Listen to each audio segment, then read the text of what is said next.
Hello and good afternoon students. Issue of debenture board exam के point of view से एक most important chapter है जिसमें से कम 2 क्वेश्चन आने के चांस बनते हैं।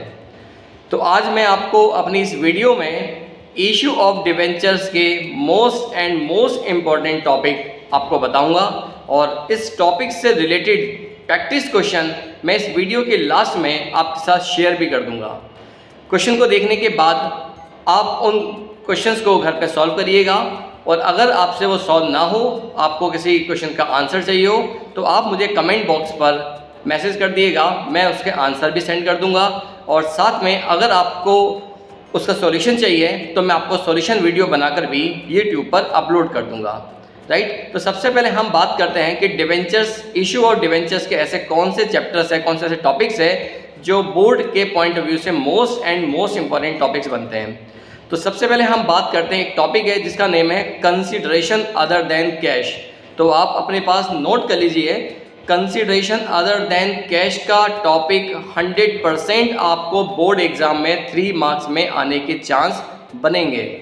कंसीडरेशन अदर देन कैश का मीन ये होता है कि कई बार कंपनी कोई एसेट परचेज करती है, तो एसेट परचेज करने के बाद कंपनी वेंडर को कैश नहीं देती और कैश के बिहाफ पर कंपनी वेंडर्स को शेयर्स या डिवेंचर्स इशू कर देती है। कैश के बिहाफ पर शेयर्स और इशू देना, इसको बोलते हैं हम कंसीडरेशन अदर देन कैश। मतलब कैश के बिहाफ पर हम अगर शेयर्स को और डिवेंचर को कंसिडर करते हैं तो उसको बोलते हैं consideration other than cash. Right, तो कंसीडरेशन अदर देन कैश के टॉपिक ऑलरेडी आप कर चुके होंगे, तो मैं आपको एक हिंट बता देता हूँ। आपने जो भी टॉपिक्स किए हैं उसमें से एक क्वेश्चन आपके पास आया होगा जिसमें गुडविल या फिर कैपिटल रिजर्व की बैलेंसिंग अमाउंट हमें कैलकुलेट करनी होती है। तो इस वाले क्वेश्चन को आप सबसे पहले सॉल्व करना, क्योंकि ये मोस्ट क्वेश्चन बनता है आपके बोर्ड एग्जाम के लिए। अब आप अपनी स्क्रीन पर देखेंगे, मैंने आपके स्क्रीन पर 5 मोस्ट इंपॉर्टेंट क्वेश्चन शेयर करे हैं। तो सबसे पहले हम देखते हैं question number first. Question number first आपको दिख रहा होगा जिस पे लिखा हुआ है 17। Question number 17, C India limited purchase machinery from B India limited, payment to B India limited was made as follow. Right, तो सी लिमिटेड ने बी लिमिटेड से एक मशीनरी परचेज की है और जो उसको पेमेंट किया है वो कुछ कंडीशंस में किया है। तो कंडीशंस गिवन है, point number 1, by issuing 10,000 equity shares of 10 each at a premium of 20%. Point number 2, by issuing 1,009% debenture of 100 each at a discount of 5%. And point number C में बोल रहे हैं कि balance by giving a bank draft of 37,000 rupees। तो पहले आपको ये clear कर दूं कि पॉइंट नंबर 1 में जो कंपनी ने शेयर्स इशू किए हैं, तो इशू ऑफ शेयर्स का जो टॉपिक है वो ऑलरेडी टर्म 1 में आ चुका है। तो इस बार ये पॉइंट नंबर 1 का टॉपिक नहीं आएगा। आप अपने घर पर केवल पॉइंट नंबर 2 और पॉइंट नंबर 3 को ही सॉल्व करें। इसके बाद बात करते हैं हम ठीक इसके नीचे का question, point number 18। Question number 18, LG limited took over assets of 8 lakh and liabilities of rupees 2,80,000 of Oscar Car Limited for an agreed purchase consideration of rupees 5,40,000 to be paid by issue of 12% debenture of 100 each. Show the necessary journal entries in the books of the LG Limited assuming that.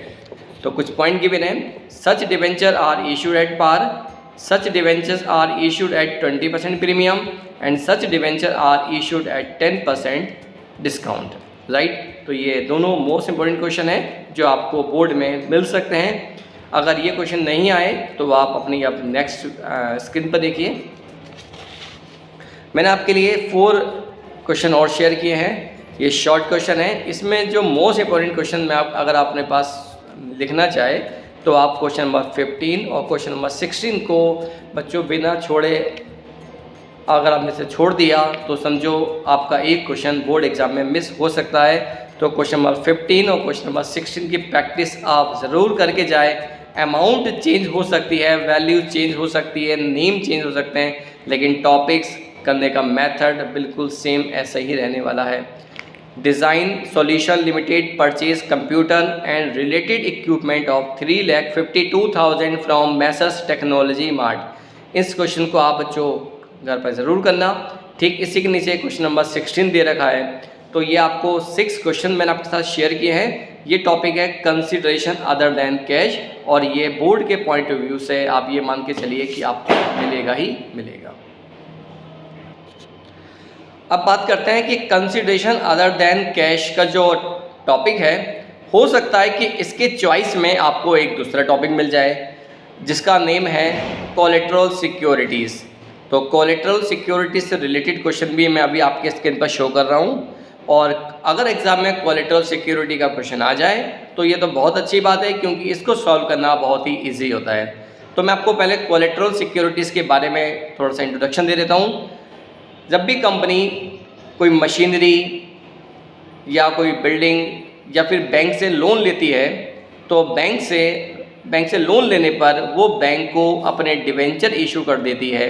Means अपने debentures को bank में as a security रखवा देती है, जिसको बोला जाता है कोलेटरल सिक्योरिटीज़। ठीक है ना।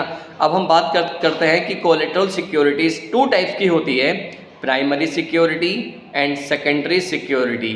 आपको बस इतना ध्यान रखना है कि अगर एग्ज़ाम में प्राइमरी सिक्योरिटी वर्ड लिखा हुआ आ जाए तो इसकी कोई भी एंट्री नहीं बनती है।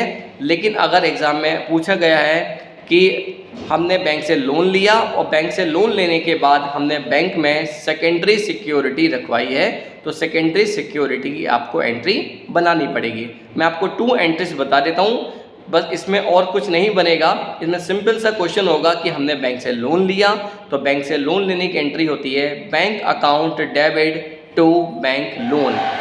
सेकंड, इसके आगे सेंटेंस लिखा हुआ होगा कि हमने जो बैंक से लोन लिया है उसके अगेंस्ट में हमने प्राइमरी सिक्योरिटी दी है।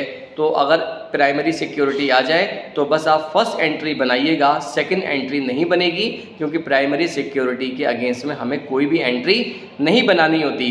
लेकिन अगर एग्ज़ाम में प्राइमरी सिक्योरिटी की जगह पर सेकेंडरी सिक्योरिटी वर्ड लिखा हुआ आएगा तो आपको सेकेंडरी सिक्योरिटी की एंट्री बनानी होगी, राइट। और हो सकता है कि अगर एग्ज़ाम में कोलेटरल सिक्योरिटी का क्वेश्चन आता है तो वो आपसे 2 एंट्री बनवाएगा और आपसे ये भी पूछेगा कि आप इस कोलेटरल सिक्योरिटी को, इस ट्रांजेक्शन्स को बैलेंस शीट में कैसे शो करेंगे।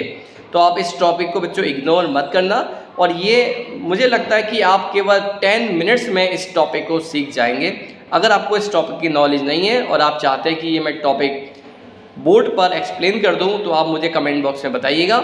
मैं इससे रिलेटेड सॉल्यूशन वीडियो और इसको हम इस टाइप के क्वेश्चन को हमें कैसे सॉल्व करना है मैं आपको एक्सप्लेन कर दूंगा।